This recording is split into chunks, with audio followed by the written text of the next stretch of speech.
अपराधियों को पकड़ने का, हर हेल्प करने का एक बार हरियाणा पुलिस के लिए जोरदार तालियां बजाएं। माननीय डीजीपी श्री शत्रुजीत कपूर जी के नेतृत्व में और श्रीकांत यादव जी जो हमारे आईजी साहब हैं और माननीय पुलिस अधीक्षक महोदय, उपाधीक्षक और एसएचओ बरवाड़ा की रहनुमाई में नशा मुक्त हरियाणा, नशा मुक्त हिसार, नशा मुक्त बरवाड़ा और नशा मुक्त बनभोरी बनेगा। इस सतत प्रयास के लिए आज हरियाणा पुलिस आपके प्रांगण में आई है। बेटी बचाओ बेटी पढ़ाओ, संस्कृति, शिक्षा और संस्कार, ये हो हमारे जीवन का आधार। 1 मिनट में एक मैसेज इस बारे में मैं आपको जरूर देना चाहूँगा, गंभीरता की ओर लेकर जाऊँगा। माननीय अधीक्षक महोदय, जब मुझे राज्य संस्कृति पुरस्कार दिया तो निबले न्यू बताओ, कुछ तो सुना। वो चंद लाइनें, हिसार की कोर्ट में किसा कसूता मुकदमा, ध्यान दीजिएगा, हिसार की कोर्ट में किसा कसूता मुकदमा एक सिपाही कुत्ते ने पकड़ लिया।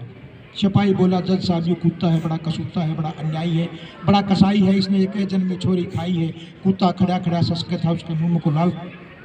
कुत्ता बोला, जज साहब मैं बड़ा अन्यायी, मैं बड़ा कसाई, मैंने एक जन्मी छोरी खाई, पर मेरा के खोट किसे की मान बगाई। जज साहब चाहे दो सजा चाहे मारो जूते, पहला टोल्या दो पैराण इंसानी कुत्ते, पहला टोल्या दो पैराण इंसानी कुत्ते, पहला टोल्या दो पैराण इंसानी कुत्ते। तालियां चाहूंगा। सजग समाज तभी बनेगा, नशा मुक्त समाज तभी बनेगा जब हम आगे आएंगे। मैं जोरदार तालियों के साथ आवाज और आगाज दे रहा हूँ। माननीय पुलिस अधीक्षक, विलक्षण प्रतिभा के धनी, बहुआयामी व्यक्तित्व, युवा अधिकारी आईपीएस श्री मोहित हांडा जी, जोरदार तालियों के साथ स्वागत करते हैं।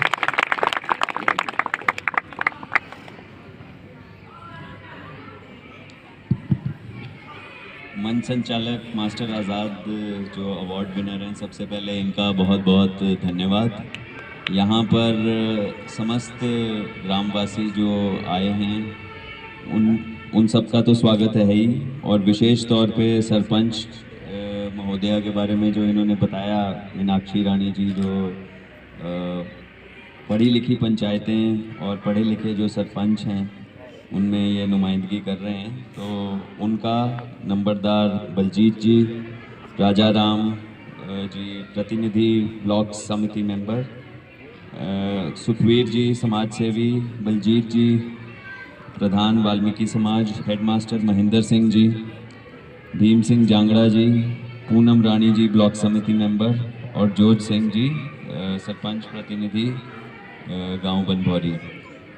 इनके सिवा बाकी यहाँ पे सभी माताएं, बहनें, बुज़ुर्ग, बच्चे और समस्त गांववासी जो यहाँ पे मौजूद हैं, सबसे पहले आप सबका बहुत बहुत धन्यवाद कि आप यहाँ पे आए। पुलिस जो आपसे एक संपर्क साधने की कोशिश कर रही है, वो उस कोशिश में आप हिस्सेदार बने, इसके लिए आपका बहुत बहुत धन्यवाद। चंद बातें जो मैं पहले कहना चाहूँगा जिससे पहले कि आपकी बात सुने। सबसे पहले तो 2-3 मुद्दे जो हैं वो मंच संचालक महोदय ने ही बहुत क्लियरली बता दिए। तो आजकल बढ़ता हुआ साइबर क्राइम मैं देख रहा हूँ, बच्चे भी यहाँ पे बैठे हैं, महिलाएं भी बैठी हैं। पहले ये सोचते थे कि जिसके पास कंप्यूटर होगा या जिसके पास कोई ऐसा ज़्यादा जिसके खाते में पैसे होंगे या कोई बहुत ज़्यादा कंप्यूटर पे काम करता होगा, उसके साथ साइबर क्राइम होगा, पर ऐसा नहीं है। हम सबको पता है कि कई जो हमारे कार्य हैं उनमें मोबाइल फ़ोन यूज़ होता है, छोटी मोटी पेमेंट हो जाती है, खाते जो हैं वो हमारे सारे मोबाइल के साथ लिंक हो गए, आधार के साथ लिंक हो गए, तो इसका खतरा बहुत बढ़ा हुआ है। बिजली के बिल देने के नाम पे किसी व्यक्ति को कोई समस्या हो गई, ये कह दिया जाएगा। जो धोखेबाज हैं, जालसाज हैं, वो यही आपको देखते रहते हैं। जो भोले भाले लोग हैं वो क्या काम कर रहे हैं, किस तरह की ऐप पे काम कर रहे हैं। सरकारी ऐप जो होती हैं उनके जैसी डुप्लीकेट ऐप बना लेते हैं। तो इस तरह साइबर अपराध जो है वो बहुत बढ़ता जा रहा है। और इस साइबर अपराध की विशेष एक बात ये है कि ये बिल्कुल, इसका कोई बॉर्डर, इसकी कोई बाउंड्री नहीं है। यहाँ बिहार, झारखंड, राजस्थान, तमिलनाडु, कहीं पे भी बैठे हुए व्यक्ति जो हैं, असम में, तो इनका कोई मेंबर जो है वो असम में बैठा है, कोई राजस्थान में बैठा है, आपको फ़ोन झारखंड से किया जाएगा, जो पैसे हैं वो कहीं तमिलनाडु से निकाले जाएंगे, और कोई और आपको मैसेज जो है वो वेस्ट बंगाल से आएगा। तो ये बहुत ही जटिल समस्या है, पुलिस इसमें लगी हुई है। हमारे डीजीपी साहब का ये एक बहुत ही इस प्रायोरिटी एरिया है, इसकी ओर बहुत ज़्यादा जोर दे रहे हैं। पर जो पुलिस कर रही है उसके साथ साथ आपको सजग होना ज़रूरी है। मुख्य बातें दो ही हैं कि एक तो आपको भय दिखाया जाता है या आपको कोई लोभ दिया जाता है। ये इस लोभ में नहीं आना है आपने कि आप बिजली का बिल दे दोगे इतना माफ़ हो जाएगा, या आपको डर बता दिया जाएगा कि आपका बिजली का कनेक्शन कट जाएगा, आपके इतने पैसे कट जाएंगे अगर आप तुरंत काम नहीं करोगे। तो जब भी इस प्रकार का कोई संदेश आए, कोई कॉल आए, तो आपने उसमें रुक जाना है, उसमें सोचना है। आजकल बच्चे जो हैं वो कोई फेसबुक यूज़ करते हैं या कुछ और करते हैं, उसमें कई लोग ऐसे लुभावने आपके लिए कोई ऑफ़र लेके आते हैं या आपके साथ दोस्ती करने की कोशिश करते हैं, या कोई किसी अन्य व्यक्ति की तस्वीर लगा के कोई बहरूपिया बन के आपके पास आते हैं। तो साइबर क्राइम से हम सब ने बचना है, साइबर क्राइम के को लेके सजग होना है। और ये हम यहाँ से इसमें एक प्रण लेके जाएं कि कम से कम 5 जो बात आपने सुनी है वो आप उनको बताएंगे और उनको भी सजग करेंगे। अगर हम सभी सजग होंगे तभी इस साइबर अपराध को हम रोक पाएंगे। दूसरी चीज़ जो यहाँ से इन्होंने मास्टर आज़ाद ने बताई थी वो है नशे की। नशा जो है वो सबसे बड़ी प्राथमिकता इस वक्त राज्य सरकार की भी है, पुलिस की भी है, बाकी सभी एजेंसियों की भी है। इसकी रोकथाम के लिए ये बताएं, हमारे यहाँ पे ग्राम प्रहरी आ रहे हैं, इस गांव के ग्राम प्रहरी आइए आइए स्टेज पे आइए, यहाँ पे आइए। देखिए ये ग्राम प्रहरी हैं, आपके कोई सहायक भी हैं? सहायक अभी नहीं है। तो ये सब इंस्पेक्टर अनिल कुमार जो हैं वो यहाँ के ग्राम प्रहरी हैं। ग्राम प्रहरी एक ऐसी योजना है जो माननीय डीजीपी साहब जो पुलिस महानिदेशक हैं उनके द्वारा शुरू की गई थी। इस पे मुख्यमंत्री महोदय ने भी मोहर लगाई है। जो गांव की आपका मुख्य ब्यौरा है, यहाँ की क्या जनसंख्या है, यहाँ पे कितने लोग बाहर से आए हैं, यहाँ के धार्मिक स्थल, क्योंकि हम बनभौरी गांव तो पावन धरा है, यहाँ पे कौन से धार्मिक स्थल हैं, कौन से मेले लगते हैं और कितने स्कूल हैं। इसके अलावा कोई बैंक कितने हैं यहाँ पे, या एटीएम क्या है, लोगों का व्यवसाय क्या है, शराब के इन्होंने बताया शराब के ठेके क्या हैं, किसके पास लाइसेंसी हथियार हैं या नहीं हैं। इस प्रकार अनेक ब्यौरा है। या कोई अपराधी यहाँ पे आके शरण लिया हुआ है या यहाँ का व्यक्ति कहीं पे अपराध कर रहा है, इस प्रकार की अनेक जो सूचना है वो पुलिस एकत्रित कर रही है। और उस सूचना को एकत्रित करने का उद्देश्य यही है कि पुलिस जो है वो जनता की मदद कर पाए। तो जैसे ये एसआई अनिल कुमार हैं, ऐसा प्रयास किया गया है कि हर गांव में ज़िला हिसार के हम एक प्रहरी और उनके एक सहायक प्रहरी दें। क्योंकि ये गांव जो, जैसे इन्होंने मंच संचालक जी ने भी बताया कि उतना ज़्यादा अपराध से प्रभावित नहीं है, जहाँ पे ज़्यादा अपराध है वहाँ पे इस प्रकार ग्राम प्रहरियों के सहायक प्रहरी भी हैं। तो जब भी ये गांव में आएँ, कहीं चौपाल में, पंचायत में, किसी भी सार्वजनिक स्थान पे, तो मेरा आपसे यही निवेदन है कि सबसे पहले तो आपके गांव में अगर कोई नशे का आदी है या कोई नशा बेचने आता है उसकी सूचना इनको ज़रूर दें। कहीं कोई महिलाओं के प्रति, ठीक है साहब, थैंक यू। आप अगर कहीं पे कोई महिलाओं के साथ, बच्चियों के साथ किसी भी प्रकार की कोई छेड़छाड़ होती है, स्पष्ट रूप से, प्रत्यक्ष रूप से या परोक्ष रूप से, उसके बारे में ज़रूर बताएं। 112 जो है, 112 जो है वो एक प्लेटफॉर्म है, आप उस पर बता सकते हैं। ग्राम प्रहरी तक सूचना पहुंचेगी, एसएचओ साहब तक सूचना पहुंचेगी, मेरे तक सूचना पहुंचेगी। ये चीज़ जो है महिला सुरक्षा और बच्चियों की सुरक्षा, या कहीं किसी के साथ जो छेड़छाड़ या कोई भद्दी या भद्र टिप्पणी करना या वैसे ही आवारागर्दी करना, ये चीज़ बर्दाश्त नहीं होगी। यहाँ पे जितने बड़े बूढ़े बुजुर्ग बैठे हैं और महिलाएं भी बैठी हैं, हम ये भी प्रण कर लें कि हम इस चीज़ को हम बिल्कुल बर्दाश्त नहीं करेंगे। तो महिलाओं का या कुछ ऐसे व्यक्ति, हमें पता है समाज में हर प्रकार के व्यक्ति होते हैं, तो कुछ ऐसे व्यक्ति भी होते हैं जो शराब पी के या किसी भी कारण से घर में महिलाओं को, बच्चों को इस प्रकार से पीटते हैं या उन पर अत्याचार करते हैं, ऐसे लोगों के बारे में भी आप बताएं।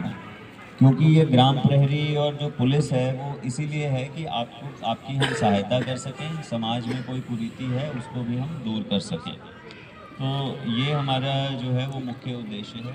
इसके अलावा हमने ये भी देखा है कि समाज में कई प्रकार के दबंग किस्म के लोग जो हैं वो होते हैं, जो कई प्रकार की अवैध गतिविधियां करते हैं। कहीं किसी जो वंचित वर्ग से है उसको दबाने की कोशिश करते हैं, उस पर कोई किसी के ज़मीन, किसी की कोई संपत्ति उसको हड़पने की कोशिश करते हैं, कब्ज़ा करने की कोशिश करते हैं। ये भी हमारी एक प्राथमिकता है। इसके बारे में भी ग्राम प्रहरी जो है वो इनकी पहचान कर रहे हैं, और जैसे जैसे इनकी पहचान होगी फिर इन पे कार्रवाई भी होगी। पर इन सभी चीज़ों में जो नशा है, नशे से बचना है, नशे वाले की सूचना देनी है। अगर आपको किसी भी प्रकार का, वैसे तो सामाजिक जो जैसे बताया कि ये जो मुद्दे हैं या समाज में कोई चीज़ है उसको हम मिल के हल कर लें। कोई अगर बच्चा है जो बिल्कुल शुरुआती दौर में है, उसको अगर रोक पाएँ, उसका इलाज करा पाएँ, उसको हम सही राह पे डाल पाएँ, ये सबसे बेहतरीन। फिर भी अगर पुलिस की आपको कोई भी इसमें आवश्यकता है, कोई सहायता चाहिए, हम उसको देने के लिए बिल्कुल तत्पर हैं। और अगर किसी को ये भी लगता है कि उसके द्वारा दी गई सूचना गुप्त रखी जाए या उसका नाम गुप्त रखा जाए, उसका भी ध्यान रखा जाएगा। तो यहाँ पे डीसी साहब, एसएचओ साहब और हमारे ग्राम प्रहरी हैं, इस चीज़ का भी ज़रूर ध्यान रखें। विशेष तौर पे कोई अगर गांव से बाहर से आ रहा है, कोई तस्कर आ रहा है जो गांव के युवाओं को ख़राब कर रहा है, उसकी पहचान होनी चाहिए और उस पर कार्रवाई भी होनी चाहिए। तो ये तो प्राथमिकताएं हैं हमारी जो इसकी हैं। इसके अतिरिक्त एक और चीज़ है जिसको आपने ध्यान रखना है, वो ये है कि हमें ये भी देखने को मिलता है अपने आसपास जब हम सामाजिक तौर पे बैठते हैं, कि कौन ऐसा व्यक्ति है जिसने अचानक बहुत सारी संपत्ति अर्जित कर ली है। एकदम से उसकी प्रॉपर्टी हो गई, गाड़ियाँ हो गई, सब कुछ हो गई। उसकी भी पहचान हमने करनी है। हमने देखना है कि किस प्रकार से उसका मिलना जुलना कहाँ से है, कहीं किसी आपराधिक व्यक्ति के साथ तो नहीं उसका मेल जोल। और अगर वो हमारी नज़र से हट गया या हम उसकी ओर ध्यान नहीं दे पाए, तो फिर बाकी गांव के लोगों को भी खराब करेगा। जैसे एक मछली सारे तालाब को गंदा करती है, तो उसकी ओर हमने ध्यान रखना है। ऐसे लोगों को बिल्कुल भी बढ़ावा नहीं मिलना चाहिए। हमें पता होना चाहिए कि इसका किन लोगों के साथ उठना बैठना है, कैसे ये अचानक रातों रात जो है वो अमीर हो गया या इसने संपत्ति अर्जित कर ली। तो इनमें हमें आपकी सहायता चाहिए। और महिलाएं जो हैं वो पूरे घर का, पूरे समाज का जो है वो स्तंभ होती हैं। अगर महिलाएं बढ़ के आगे आएंगी, अपनी बात रखेंगी, अब आपकी सरपंच जो हैं वो भी महिला हैं, तो निश्चित रूप से अगर महिलाओं का सुधार हो गया, महिला आगे बढ़ के महिला ने मोर्चा संभाल लिया, तो पूरे समाज का जो है वो कल्याण होगा। तो इन चीज़ों को हमने ध्यान रखना है। एक और चीज़ जो मैं आपसे सबसे आग्रह करना चाहूँगा वो है, हम सब किसी ना किसी काम से, जैसे आपका गांव भी जो है वो हाईवे के साथ लगता है, तो ठंड के मौसम में, कोहरे के मौसम में आप कुछ चीज़ों का, बड़े बुज़ुर्ग जो हैं वो वैसे ही अपनी सेहत का ध्यान रखें, क्योंकि ठंड बहुत ज़्यादा है, इन दिनों में ध्यान रखना चाहिए। कोहरे के कारण हमने देखा है कि कई एक्सीडेंट जो हैं वो होते हैं। तो जब आप दो पहिया वाहन या कोई व्हीकल, कोई गाड़ी, यहाँ गांव से कोई ट्रैक्टर, पिकअप वगैरह जब भी जाती है, तो कृपया रॉन्ग साइड पे ना चलें, सड़क को देखें। क्योंकि किसी भी घर में जब भी कोई जवान या कोई भी व्यक्ति की एक्सीडेंट होता है या कोई अनहोनी हो जाए और उसकी मृत्यु हो जाए, तो पूरा परिवार जो है वो सत्ते में आ जाता है। तो इस बारे में भी जितने हमारे यहाँ पे बड़े बूढ़े बैठे हैं, इस चीज़ का ज़रूर ध्यान रखें। कई बार सड़कें ऐसी होती हैं कि हमें कट कहीं दूर जाना है हाईवे पे, पर कृपया सड़क पे, विशेष तौर पे जब आप हाईवे पे या शहर की ओर जा रहे हैं, तो नियमों का पालन करें। दो पहिया वाहन पे हेलमेट ज़रूर पहनें जब आप मेन सड़क पे आ रहे हों।